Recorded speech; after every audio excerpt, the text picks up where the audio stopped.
வெளியூர் பயணமா? ரிசர்வேஷன் கிடைக்கலையா? படிக்கட்டு ஏறி இறங்க ரொம்ப சிரமமா இருக்கா? டிராப் டாக்ஸி புக் பண்ணுங்க. ஒரு வழி கட்டணம் மட்டுமே. டிராப் டாக்ஸி, எங்கும் எப்போதும். இந்த இனிய நிகழ்வுக்கு தலைமை தாங்கும் மாண்பமை நீதிபதி மகாதேவன் அவர்களே, இந்த ஆவணப்பட தயாரிப்புக்கு பின்பிருந்து உறுதுணையாய் நின்ற சென்னை சில்க்ஸின் சந்திரன் அவர்களே, வரவேற்புரை நிகழ்த்திய சக்தி மசாலா சாந்தி துரைசாமி அவர்களே, பாரதி கிருஷ்ணகுமார் அவர்களே, என்னுடைய நண்பரும் ஆவணப்பட இயக்குனருமான ரவி சுப்பிரமணியன் அவர்களே, நிகழ்ச்சியை தொகுத்து வழங்கும் அழகு தமிழில் தொகுத்து வழங்கும் அருணா அவர்களே, பெரும் திரளாக வந்திருக்கக்கூடிய நண்பர்களே, உங்கள் அனைவருக்கும் எனது அன்பான வணக்கங்களை முதற்கண் தெரிவித்துக் கொள்கிறேன்.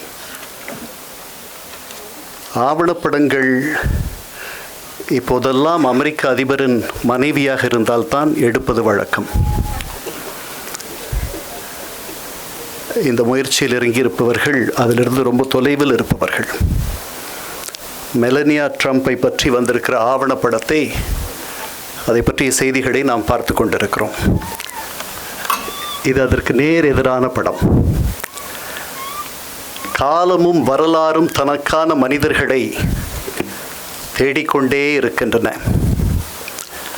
அந்த தேடுதலின் பொழுது தனி மனிதர்கள் காலம் தேடக்கூடிய மனிதர் தான் என்று உணர்ந்து, வரலாறு தேடக்கூடிய மனிதர் தான் என்று உணர்ந்து அந்த இடத்திற்கு வந்து சேர வேண்டுமோ, அந்த இடத்திற்கு அவர்கள் வந்து சேர்ந்து விட்டால் அவர்களெல்லாம் சாகசம் புரிவார்கள், வரலாறு படைப்பார்கள். இப்படிப்பட்ட நிலையில்தான் இந்த ஆவணப்படத்தினுடைய நாயகி காலம் தன்னை அழைக்கிறது என்பதை புரிந்து கொண்டு காலத்தின் குரலுக்கு செவிமடுத்தவர், வரலாற்றின் அழைப்புக்கு தன்னை பறிகொடுத்தவர். யாரழைத்து எங்கிருந்து நீ வந்தனையோ, யாரழைத்து எங்கிருந்து நீ வந்தனையோ, எங்கள் பசியின் குரல்கள் உன் செவியை தொட்டதோ, கண்ணீர் கலந்த காற்றில் கலந்த கண்ணீர் உன் கரங்களை தொட்டதோ, உன் பாதம் முள்தடத்தில் பதிந்ததாலே வரல் மண்ணும் செழித்ததிங்கே, தன்னாலே உழவர்களின் துயரமெல்லாம் நீக்க வந்த ஆறுதலே, என் வாழ்விருட்டை போக்க வந்த ஒளிச்சுடரே, யாரழைத்து நீ எங்கிருந்து வந்தனையோ. இது நம்முடைய ரவியே எழுதி இந்த படத்தில் நீங்கள் பார்க்க போகிற பாடல். எனக்கு ரவியை ஒரு 3-4 ஆண்டுகளாகத்தான் தெரியும். இதற்கு முன்பு அவரை தெரிந்து கொண்ட போது ஜெயகாந்தனை பற்றிய ஆவணப்படத்தை எடுத்தவர் என்று எனக்கு அறிமுகம் செய்து வைத்தார்கள். அதிலிருந்து ஒரு நல்ல நண்பராக நாங்கள் இருவரும் இருக்கிறோம். ஜெயகாந்தனுடைய ஆவணப்படத்தை நீங்கள் எத்தனை பேர் பார்த்திருக்கிறீர்கள் என்று எனக்கு தெரியாது. அந்த படம் எப்படி தொடங்கும் என்றால்,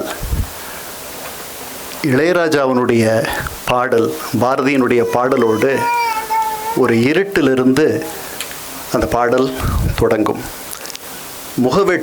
முகவெட்டிலும் பக்கவாட்டிலும் ஜெயகாந்தனை அவர் காட்டுவார். ஜெயகாந்தன் பிறகு பேசுவார், பாரதியை பற்றி சொல்லுவார். பாரதி சொல்லுகிறான், ஒளியே நீ என்ன செய்து விட்டாய் இருளை. ஆக்சுவலாக ஞாயிறே இருளை என்ன செய்து விட்டாய் என்று பாரதி கேட்பான்.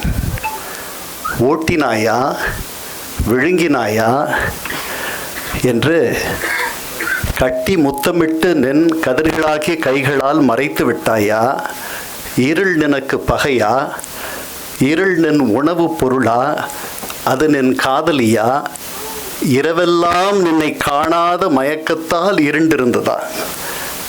இதையெல்லாம் ஜெயகாந்தன் கோடிட்டு காட்டி, ஒளியத்தான் நம்ம விரும்புகிறோம், ஆனால் சில விஷயங்கள் இருட்டில் தான் நடக்கணும், சிருஷ்டியே இருட்டில் தான் நடக்குது என்று தொடங்கும் அந்த படம். அங்குதான் ரவி நிற்கிறார் என்று நான் எண்ணுகிறேன். இந்த படத்தில் கூட இந்த பாடலும் நான் சொன்ன காலமும் வரலாறும் மனிதர்களை தேடுகின்றன, அவற்றின் குரலுக்கு செவிசாய்க்கும் மனிதராக நம்முடைய படத்தினுடைய நாயகி இருந்தார் என்று அவர் சொல்லுவது கூட படத்தினுடைய இறுதியில் வரக்கூடியது. அதை தொடக்கத்திலேயே வைத்திருந்தால் நன்றாக இருந்திருக்கும் என்று நான் எண்ணினேன். நீங்கள் பார்ப்பீர்கள், பார்த்து முடிவு செய்வீர்கள். பொதுவாக தமிழர்களுக்கு வரலாற்றை பதிவிடும் பழக்கம் கிடையாது. கிரேக்கர்களுக்கு உண்டு, சீனர்களுக்கு உண்டு. சீனர்கள் 3500 ஆண்டுகளாக தங்களுடைய வரலாற்றை பதித்துக் கொண்டிருக்கிறார்கள். கிரேக்கர்கள் கிட்டத்தட்ட 2400 ஆண்டுகளாக பதிவிட்டுக் கொண்டிருக்கிறார்கள். ஹெரோடோட்டஸ் அவர்தான் தி ஹிஸ்ட்ரீஸ் என்ற புத்தகத்தில் முதன்முறையாக உலக வரலாற்றில் வரலாற்று ஆசிரியராக நமக்கு அறியப்படும் ஒரு மனிதர். அவர் சொல்லுகிறார், எகிப்தினுடைய பிரமிடுகளை பற்றி அவை எப்படி கட்டப்பட்டன, எப்படி உருவாயின என்றெல்லாம் சொல்லிவிட்டு அவற்றை நானே அளவெடுத்தேன் என்று எழுதுகிறார். 2400 ஆண்டுகளுக்கு முன்பு. அதேபோல் ஷாங் டைனாஸ்டி என்ற ஷாங் வம்சத்தினர் பற்றிய குறிப்புகள் 3500 ஆண்டுகளுக்கு முன்பே சீனாவில் உள்ளன.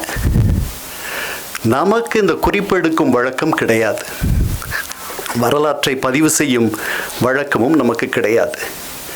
நமக்கு 3-4 தலைமுறைகளுக்கு பிறகு நம்முடைய குடும்பத்தையே தெரியாது. பெயரன் பெயர்த்தி, நமக்கு இந்த குடும்ப பெயர் என்பது இல்லாத ஒரு பழக்கம். தமிழர்கள் மத்தியில் குடும்ப பெயர் கிடையாது. இதே பழக்கம்தான் ஃபின்லாண்டில் ஒரு காலத்தில் இருந்தது. நாம் வைத்திருக்கக்கூடிய முறை பேட்ரனாமிக் என்ற ஆங்கிலத்தில் சொல்வார்கள். அதாவது தந்தையினுடைய பெயரை தங்களுடைய குடும்ப பெயராக எடுத்துக்கொள்வது. இப்போ 3 தலைமுறைகளுக்கு மேல் நமக்கு நம்முடைய குடும்பத்தையே தெரியாது என்கிற பொழுது மற்றவர்களை பற்றிய கவலை நமக்கு பெரிதாக இருக்க போவதில்லை. இந்த சூழலில்தான் இந்த ஆவணப்படம் நமக்கு வந்திருக்கிறது. ஹெரோடோட்டஸ் சொல்லுகிறார், இந்தியாவை பற்றி நாயளவு பெரிய அளவில்லை ஆனாலும் கூட நரியை விட பெரிய எறும்புகள் இந்தியாவினுடைய பாலைவனத்தில் தோண்டி தங்க துகள்களை அகழ்ந்தெடுத்து வருகின்றன என்று சொல்லுகிறார். இந்த வரலாற்றை நம்மால் நம்ப முடியவில்லை. ஆனால் இந்த வரலாற்றை பதிவு செய்ய வேண்டும் என்ற எண்ணம் அவர்களுக்கு இருந்திருக்கிறது. நமக்கு அது இல்லாததனால் நம்மை ஆண்ட ஒரு 300 ஆண்டுகள் இங்கே ஆண்ட களப்பிரர்கள் யார் என்று நமக்கு தெரியாது. அவர்கள் எந்த மொழியில் பேசினார்கள் என்று நமக்கு தெரியாது. அவர்கள் எங்கிருந்து வந்தார்கள் என்று நமக்கு தெரியாது. ஒரு 1700 ஆண்டுகளுக்கு முன்பு நடந்த ஒரு நிகழ்ச்சியவே 300 ஆண்டுகளாக இந்த தமிழ் மண்ணை ஆண்டவர்களுடைய வரலாறு நமக்கு தெரியாது. ஏன் அவ்வளவு தூரம்? பல்லவர்கள் எந்த மொழியில் ஆண்டார்கள் என்பது நமக்கு தெரியாது. வரலாற்றுக்கும் நமக்கும் வெகு தூரம். அவர்கள், இந்த சீனர்கள், அவர்களுடைய அரச வம்சத்தினுடைய வரலாற்றை, அரச வம்சத்து வரலாற்று குறிப்பெடுக்கும் ஒருவரை வைத்து தொடர்ந்து எழுதி வருகிறார்கள். அந்த பழக்கமெல்லாம் இல்லை. நமக்கு முன்னே பேசியவர்கள் சொன்னது போல் விடுதலை போராட்ட வீரர்கள், அவர்களை பற்றி நமக்கு தெரியாது. பல வீரர்கள், அவர்களுடைய தியாகங்கள், அவர்களுடைய அல்லல்கள், அவர்கள் நமக்கு பெற்றுத்தந்த சுதந்திரம், இவற்றை பற்றியெல்லாம் நமக்கு ஒன்றும் தெரியாது. இனி வரும் குழந்தைகளுக்கும் அவர்களை பற்றி தெரிய வைக்க நமக்கு. நேற்று என்னிடம் ஒருவர் கேட்டார், ராணி அண்ணாதுரை அண்ணாவை திருமணம் செய்து கொண்ட போது அவர்களுக்கு என்ன வயது என்று. நான் அண்ணாவின் சரிதையை எழுதியவன், எனக்கு தெரியவில்லை. கேட்டவர் ரோஜா முத்தையாவின் ஆவண காப்பகத்திலிருந்து என்னை கேட்கிறார். நாம் வாழும் தலைமுறையில் வாழ்ந்த ஒருவருடைய திருமண வயதே நமக்கு தெரியவில்லை. இப்படித்தான் இருக்கிறோம். நான் இந்த படத்தினுடைய நாயகியை பற்றி நிறைய பேச இருந்தேன். எனக்கு கொடுக்கப்பட்டிருக்கிற நேரம் மிக குறைவு. அவர்கள் சொல்லுகிற 2 செய்திகளை மட்டும் சொல்லிவிட்டு அடுத்து வருபவர்களுக்கு இடம் தர வேண்டும் என்று எண்ணுகிறேன். படத்தில் பழைய சட்டமன்ற உறுப்பினர் பாலபாரதி அம்மாவை பார்த்து கேட்பார், உங்களை போலீஸ் அடித்திருக்காங்களா? நல்லா அடிச்சிருக்காங்க, நான் பயப்படுறதே இல்லை. அதை மிக எளிமையாக அதாவது ஒரு பட்டி வீரன் பட்டியிலிருந்து புறப்பட்டு 7 வரை அங்கு படித்துவிட்டு 8ஆவதுக்கு மதுரைக்கு வந்து ஒரு தட்டி பள்ளியில் படித்து அந்த பள்ளியில் படிக்கும் பொழுது அங்கு இருக்கக்கூடிய அந்த ஆங்கில ஆசிரியை காலையில் சொல்லித்தரும் பாடத்தை மாலையில் அப்படியே ஒப்பிக்கக்கூடிய ஆற்றல் அன்னைக்கு உண்டு. அதை பார்த்துவிட்டு ஆலிஸ் என்ற அந்த தலைமை ஆசிரியை அவர்களை கொண்டு போய் டிஎஸ் சௌந்தரம் இடத்தில் ஒப்படைக்கிறார். அவர்கள் அவரை படிக்க வைக்கிறார்கள். மதுரை அமெரிக்கன் கல்லூரியில் படித்து மதுரை மாவட்டத்தில் பட்டம் பெற்ற முதல் பெண் பட்டதாரியாக வெளியில் வருகிறார். இதெல்லாம் ஒரு 80 ஆண்டுகளுக்கு முன்பு, 85 ஆண்டுகளுக்கு முன்பு. இன்று எல்லாரும் இதை செய்கிறார்கள். அதை முடித்த பிறகு 1946 காந்தியடிகளை 3 நாள் கவனித்துக் கொள்ளும் ஒரு வாய்ப்பு. சரோஜினி நாயுடு அவர்கள்தான் அவருடைய செயலாளர். அம்மா ஆங்கிலத்தில் பேசுவதை நீங்கள் படத்தில் பார்ப்பீர்கள், அவ்வளவு அழகாக பேசுகிறார். அவருக்கு மொழிபெயர்ப்பாளராகவும் காந்தியடிகளுக்கு உறுதுணையாகவும் இருக்கிறார். அப்படி இருக்கும் பொழுது பழனிக்கு காந்தி செல்கிறார். பழனி கோவிலில் காந்தியடிகள் முன்பாக திருப்புகழ் பாடுகிறார்.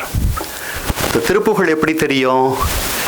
8ஆவது படிக்கும் பொழுது கிருபானந்த வாரியாருடைய பாடல், அவருடைய பேச்சுக்களை கேட்டு கேட்டு திருப்புகழும் திருவாசகமும் இவற்றையெல்லாம் வள்ளலாருடைய திருமுறைகளும் இவற்றையெல்லாம் கற்று பின்பு அதில் பெரிய ஒரு வள்ளலாருடைய வரி என்ன ரவி? எல்லாம் செயல்கூடும் நின் ஆணை அம்பலத்தே வல்லான் தனையே ஏத்து மகிழ்ச்சி. ஸோ அப்படியே தன்னுடைய வாழ்க்கை வாழுகிறார். அதற்கப்புறம் 46 இது நடக்கிறது. பூதான் இயக்கத்தில் பீகாரில் ஜெயபிரகாஷ் நாராயண் இவருடைய சாதனைகளை எல்லாம் பார்த்து அழைத்து அங்கு 23,000 ஏக்கரை கையகப்படுத்தி தருகிறார். நான் சொல்லிக்கொண்டே போகலாம், இனி வருபவர்கள் சொல்லுவார்கள். இந்த படத்தை நீங்கள் பார்க்க போகிறீர்கள், நான் அதை பற்றி பேசப் போவதில்லை. நான் இன்னொரு இடத்தில் சொல்கிறார், காணி, நான் இந்த நிலமற்ற ஏழைகளை அவங்கள பற்றி நினைக்கும் போதெல்லாம் என் மனசில் வர பாட்டு காணி நிலம் வேண்டும். இது பாரதியாருடைய பாட்டு. காணினா எவ்வளவு பெரிய இடம்னு நிறைய பேருக்கு தெரியாது. 132 சென்ட் ஒரு காணி, ரொம்ப பெரிய இடம் தான் அது. ஆனால் ஒரு விவசாயிக்கு அது நீங்கள் ஒரு சிறு அல்லது குறு விவசாயியாக மாறிவிடக்கூடிய ஒரு சின்ன இடம்தான், பெருசு கிடையாது. அமெரிக்காவில் 4,000, 5,000, 10,000 ஏக்கர்கள் வைத்திருப்பவர்களே சிறிய விவசாயிகள் என்ற அளவில் தான் இருக்கிறார்கள். அவ்வளவு பெரிய நாடாக அங்கு இருக்கிறது. ஸோ காணி நிலம் வேண்டும், பராசக்தி காணி நிலம் வேண்டும். அங்கு கேணி அருகினிலே தென்னை மரம் கீற்றுமிள நீரும் வேண்டும். 10-12 தென்னை மரம் பக்கத்திலே வேணும். அங்கு முத்துச்சுடர் போலே நிலா ஒளி முன்பு வர வேணும். இப்படி பாரதி பாடுகிறான். இவ்வளவு பெரிய ஒரு ஆசை, ஒரு சாதாரண நிலமற்ற ஏழைக்கு இதை பெற்றுத்தர வேண்டும் என்ற ஆசை நம்முடைய இந்த படத்தினுடைய நாயகிக்கு இருந்திருக்கிறது. இவர்கள் சாந்தி துரைசாமி அம்மா சொன்னது போல் இவர்கள் வாழ்ந்த காலத்தில் நாம் வாழ்கிறோம் என்பது நமக்கு பெருமை. இத்தகைய ஆவணப்படங்கள் நிறைய வர வேண்டும். நம்முடைய மூதாதையர்களையும் நமக்கு வழிகாட்டக்கூடியவர்களையும் நமக்காக உழைத்தவர்களையும் தொண்டு செய்தவர்களையும் தியாகம் செய்தவர்களையும் தங்களுடைய வாழ்வை அர்ப்பணித்து கொண்டவர்களையும் நாம் பதிவு செய்யாவிட்டால் வேறு யார் செய்வார்கள் என்று சொல்லி வாய்ப்புக்கு நன்றி பாராட்டி விடைபெறுகிறேன். வணக்கம்.